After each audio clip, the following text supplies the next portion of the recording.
하나님 말씀 창세기 45장 5절 말씀.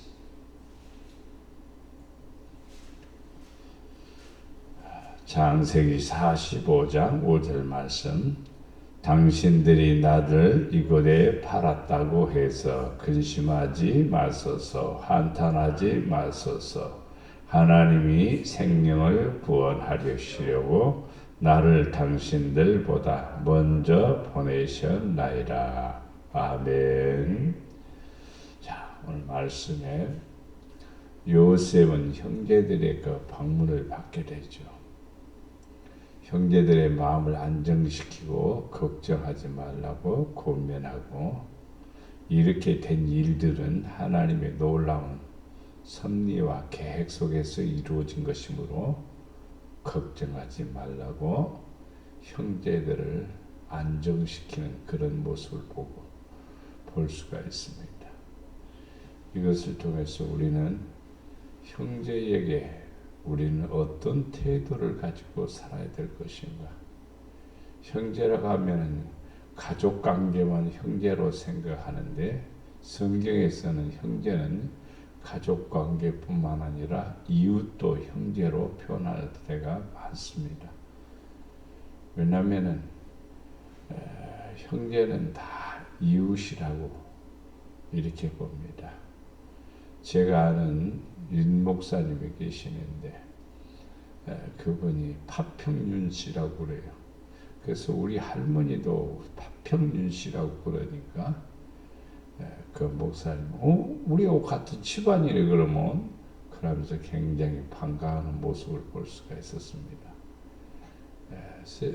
이 지구촌에는 서로 한 피로 이루어졌죠. 아담과 하와의 후손들이죠. 그래서 한 형제란 말을 이렇게 벗어날 수 없다는 사실을 우리는 알 수가 있습니다. 민족이 다르고 뭐가 다르니까 다른 이념을 가질 수 있겠지만은, 그러나 성경은 서로 돕는 관계지, 사람은 서로 돕는 관계지 미워하고 죽이고 막 멸망시키고 그러는 관계가 아닙니다.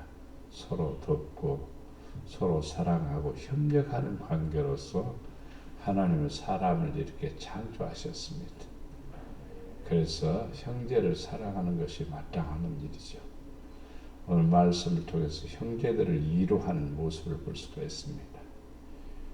형제들을 위로한다든가, 형제들을 이렇게 잘 이끌어간다든가, 형제들에게 힘이 된다든가, 형제들의 어떤 짐을 제가 대신 이렇게 조금 도와준다든가, 이것은 굉장히 아름다운 일이죠. 이웃이 무거운 짐을 지고 가고 있거나, 이웃이 또 큰 수레에다가 무거운 짐을 끌고 가는데 몰라라 하는 것보다도 내가 밀어드릴까요 하고 뒤에서 약간 밀어주고 도와주면 얼마나 좋아요. 세상이 아름답죠. 이웃이 행복하고 자신도 행복한 겁니다. 그래서 이웃을 이렇게 사랑하고 또 도와주고 이렇게 하는 것이 참 아름다운 일입니다. 신명기 15장 9절 말씀에 보면 자기 집에 있는 종이라도 악한 생각을 품지 말란 말입니다.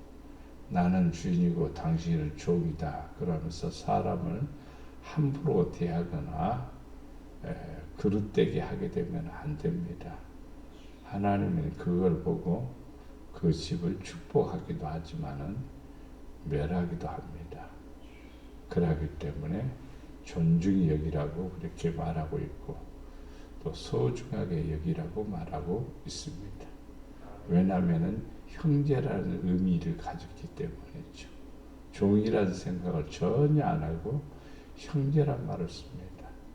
비록 돈에 팔려온 노예라 할지라도 형제란 말을 쓰고 있습니다.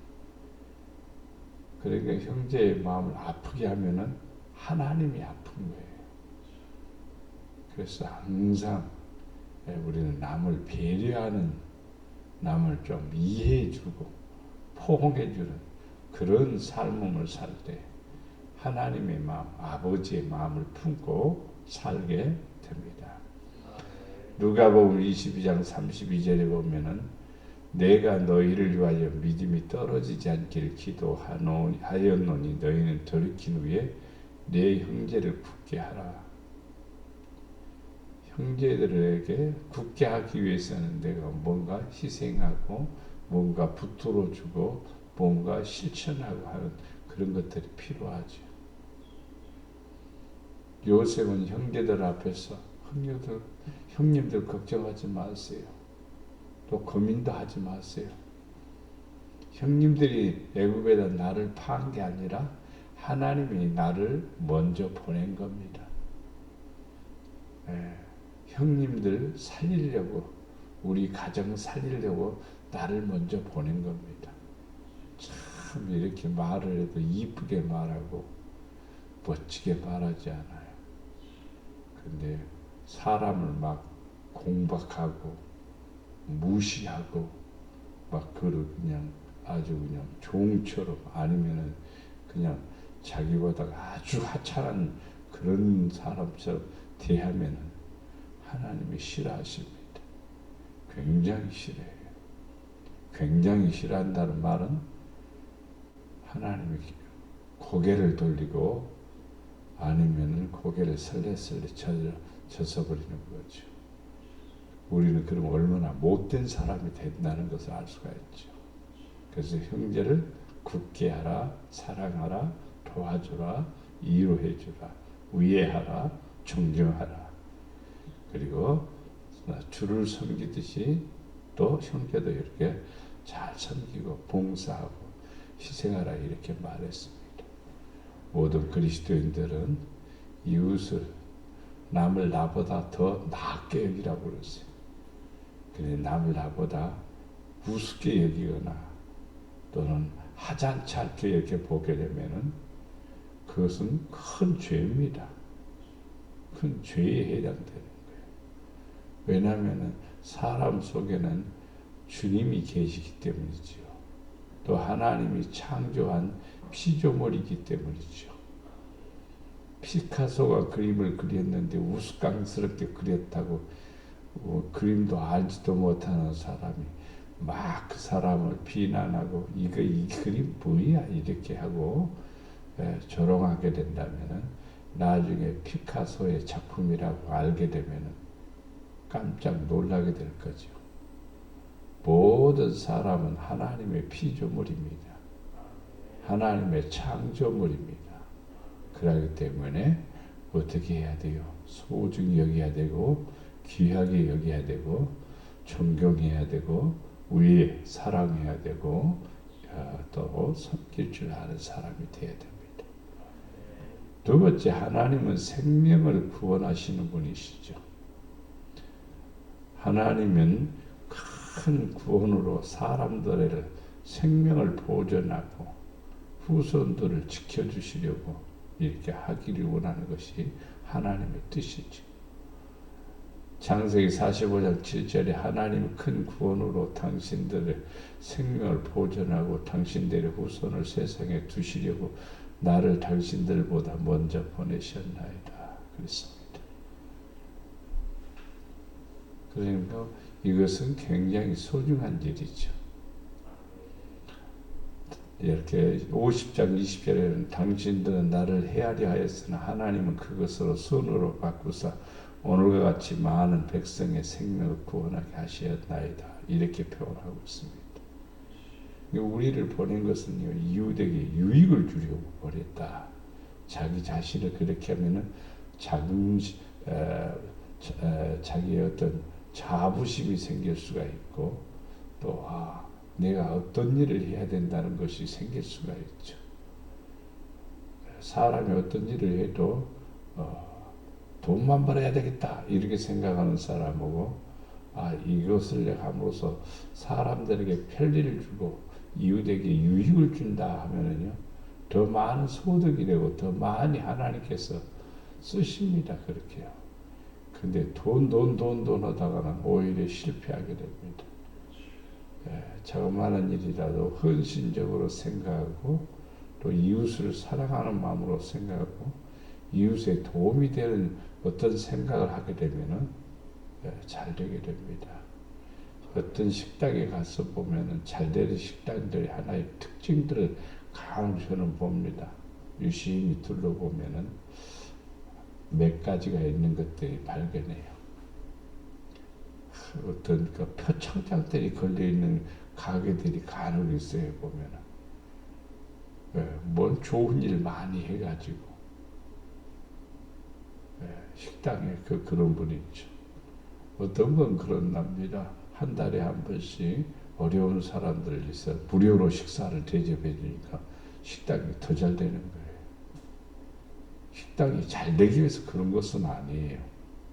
진짜로 이웃을 사랑하고 어려운 사람들에게 내가 기꺼이 하루를 내가 봉사하고 그들을 위해서 내가 번 돈 가지고 좀 쓰여야 되겠다 했을 때 이웃 사람들로부터 칭찬받고 이왕이면 저 집 가서 먹어주자 하고 먹어주는 거죠. 그러니까 장사도 잘 되고 또 수은한 일도 하고 표창장도 받고 일거양득이 되는 거죠. 목적은 그러나 그 사람의 목적은 절대로 돈이 아닙니다. 어떻든 간에 벌어서 이웃에게 뭔가 유익을 주고자 하는 것이었죠. 그래서 하나님께서 더 축복하시는 겁니다. 잘되게 하시는 겁니다. 안 믿는 사람 속에도 그런 일들이 생겨요. 근데 믿는 사람들이 남은 잘되고 남이 잘되는 거 배 아파하고 남이 뭐 하는 거 뭐 하는 거 싫어하면 안 돼요. 항상 남을 축복해야 되고 이웃에게 힘이 되어주고 이웃에게 도움이 되고 이웃을 사랑하는 모습이 돼야 되죠. 사탄은 우리들의 모든 소유물을 뺏어서 생명으로 바꾸려고 하면 물질하고 생명으로는 절대로 바꿀 수 없습니다. 세상하고 생명으로 바꿀 수 없습니다. 하지 않잖아요. 그래서 요셉이 형제들을 미워하면 자기 생명을 미워하는 거예요. 형제들을 사랑하면 자기 생명을 사랑하는 거예요. 근데 자기 생명을 사랑한다고 하면 미워할 사람은 없겠죠. 자기 생명을 사랑한다고 하면 형제를 사랑해야 되는 거죠. 욥기 2장 4절 말씀 그런 뜻입니다. 잠언 8장 35절을 보면 대저 나를 얻는 자는 생명을 얻고 여호와께 은총을 얻을 것이다. 나를 얻는다는 거, 하나님을 얻는다는 거, 지혜를 얻는다는 거. 진짜 똑똑한 사람은 자기 생명을 얻는 거예요. 진짜 똑똑한 사람은요, 이웃을 사랑하는 거예요. 좀 잘못된 사람은 이웃을 미워하고, 이웃을 그냥 시기하고, 질투하고, 멀리하고, 멸시하고, 우습게 보는 거죠. 그러면 절대로 안 됩니다.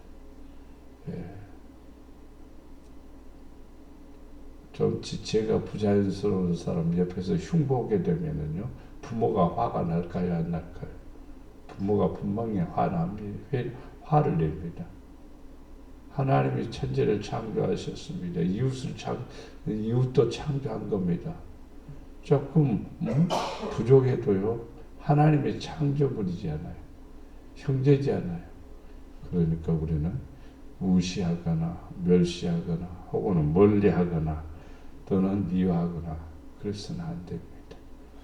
그들의 생명을 사랑하는 것이 내 생명을 얻는 거고 또 내가 또 하나님으로부터 참 잘한다 그런 은총을 얻게 된다는 것입니다. 대체적으로 입이죠. 입이 조심해야 됩니다. 청문회에서 보면 공격을 하니까 공격을 받더라고요. 그러니까 엉망이 되는 거죠. 막 따지니까 결국에는 따지다 보니까 그 따진 것이 바르게 된다. 사람을 그냥 공격하기 위해서 따지는 거니까 자기가 공격을 당하더라고요.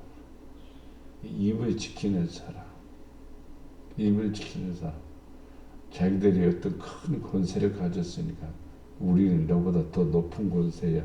그런 생각으로 막 공격을 하다 보면은 자기들이 피해가 되더라고요.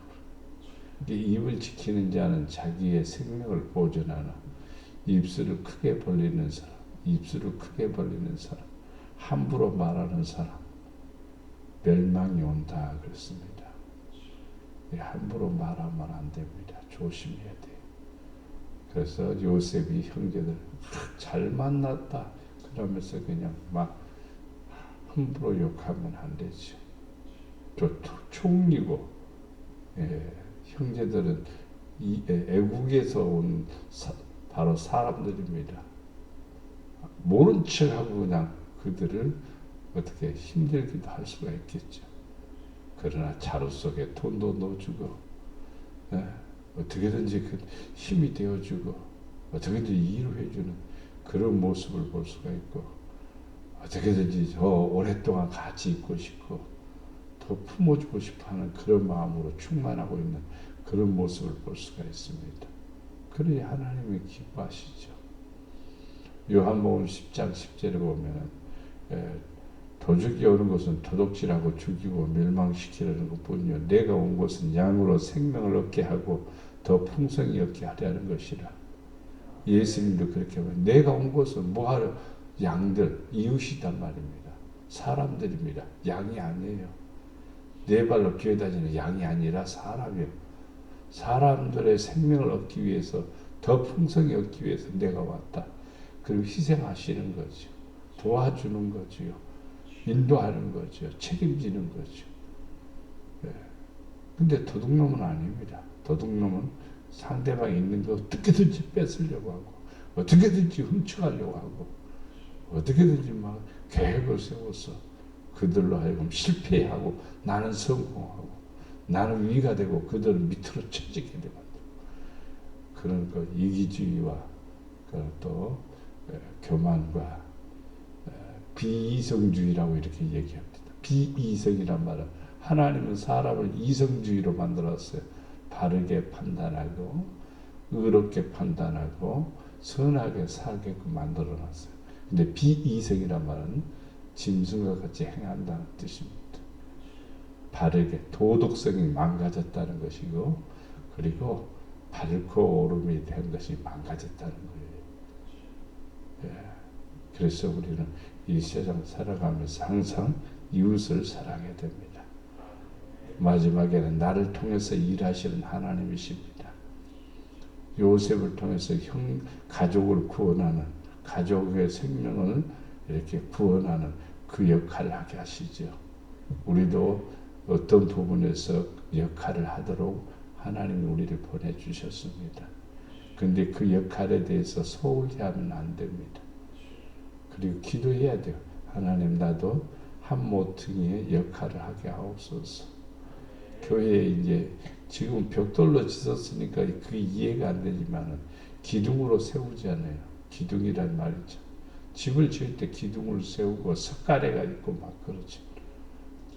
근데 그런 것들이 하나의 서로 연결돼서 집이 되어지는 거지. 그런데 한쪽 기둥이 생각하기를 나는 여기 힘드니까 나는 좀 빠져야 되겠다 하고 기둥이 쏙 빠지면은요 어떻게 될까요? 집이 무너지는 거죠. 그런 이기주의 생각은 어떤 모임, 단체, 교회 무너지게 만드는 하나의 요인이 됩니다. 그런 생각은 큰 실수요 잘못입니다. 항상 우리는 돕는 자가 되어야 되고 협력자가 되어야 되고 사랑하는 자가 되어야 됩니다. 그게 바로 성경입니다. 비성경은 개인주의거든요.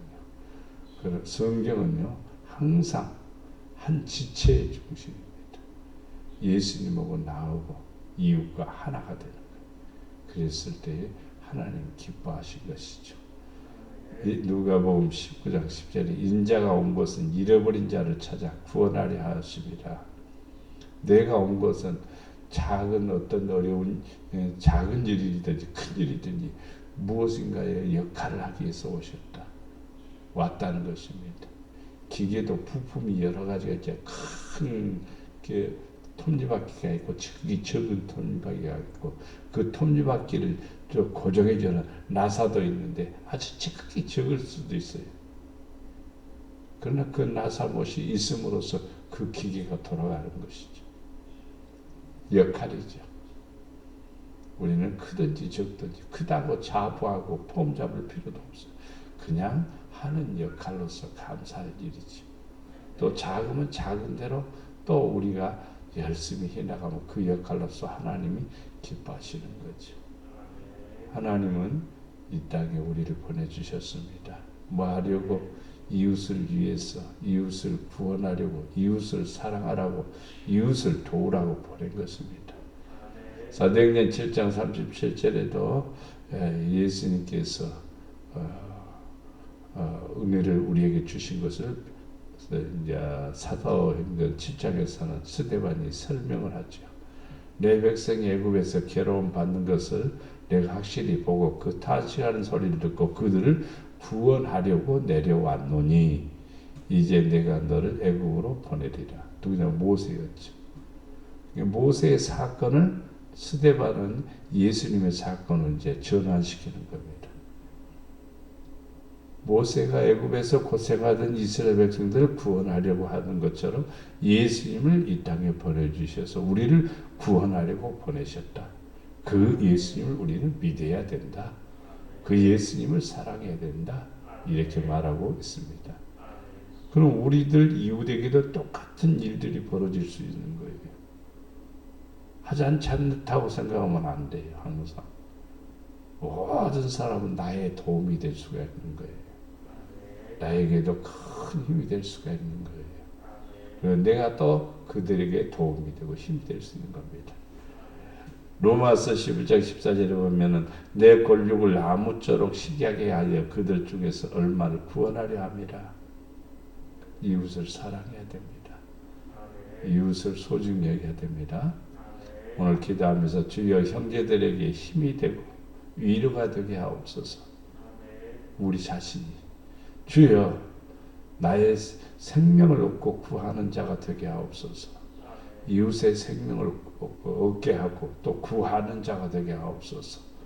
주여 하나님이 하라고 하신 일을 내가 할 수 있도록 도와주시옵소서.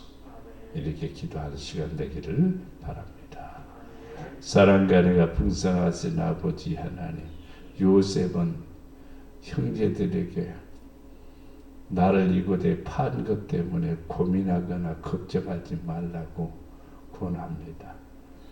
형님들이 나를 이곳에 보낸 것이 아니라 하나님이 우리 가정을 구원하려고 나를 먼저 보냈다라고 이렇게 형제들을 위로합니다. 우리도 이 땅에 살아가면서 형제들에게 힘이 되게 하시고 이웃에게 힘이 되게 하시고 항상 나를 하나의 봉사자로 섬기는 자로 사용하시고 주의 영광을 나타낼 자로 사용하시고 하나님의 뜻을 이루어드리는 사람으로 사용하시어서 아버지의 영광만을 나타내기를